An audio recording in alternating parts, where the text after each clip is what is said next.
Okay, so here we are. We're back again at the shop. Got the front end still disassembled. Sorry about that.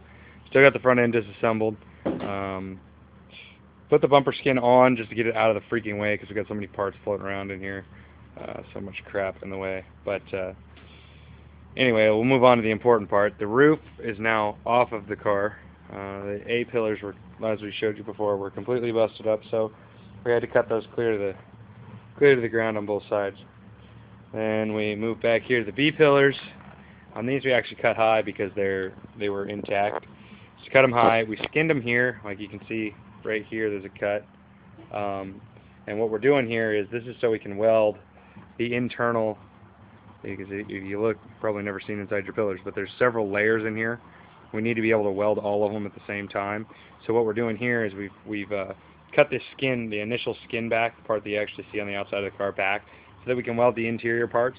Then we'll patch this with the original skin or the skin off of the new roof to match this body line, and then this thing, it'll all line up and it'll all look original. Back to the back C pillars, same kind of thing. These are a lot thinner than I thought they were going to be. Like, there's not a whole hell of a lot of metal in them. But same kind of thing. They're cut back. They're even on both sides. They're cut back so that we can weld the inside seams and then weld the exterior as well so that everything will fit together right. I finally took the trunk lid off because, well, it was in the way for taking out the back window and this corner window. I was really hoping not to have to take the windows out, but it just makes the most sense. We've got a complete roof, so it just makes it easier to kind of get everything together. Brace supports to keep the beams aligned here in the back. Due to the fact that these beams, the B-beams, won't flex because of the fact that we've got the cross member that's here. We didn't bother reinforcing these. Then we've got, in the doors, we've got these beams here that are reinforcing the front and back of the car to keep the car from basically sagging in the middle like this. So that's what those are there for.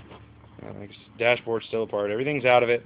All the parts are out. So then over here is our monstrosity. We've got Bailey's over there working in the corner, but all these tape lines are where we're going to be cutting the new roof to put it on to the existing car.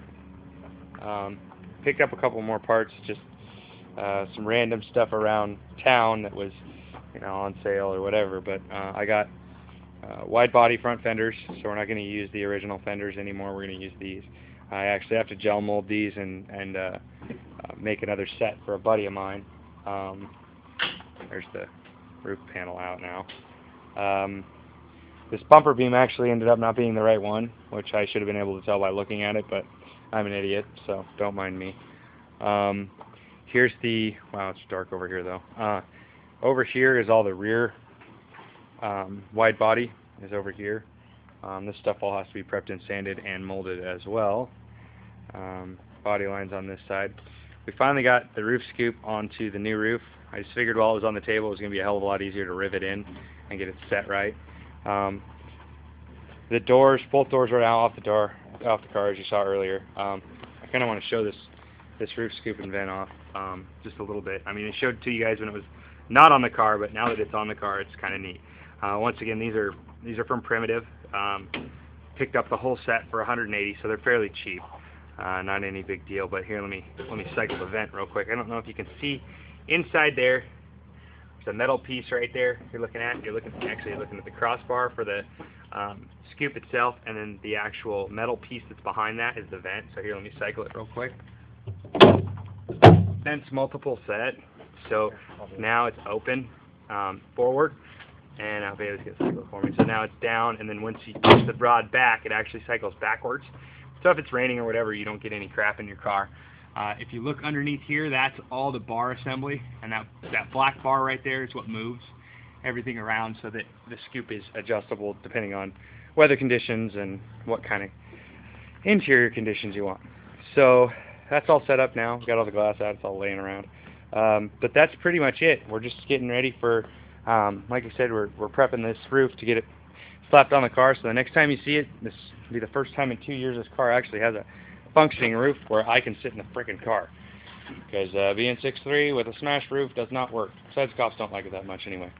But anyway, yeah, it's all it's all here. It's all ready to rock and roll. And you know, I thank all you guys that have been supportive and helped out with all this project and stuff. And especially Bailey over there in the corner.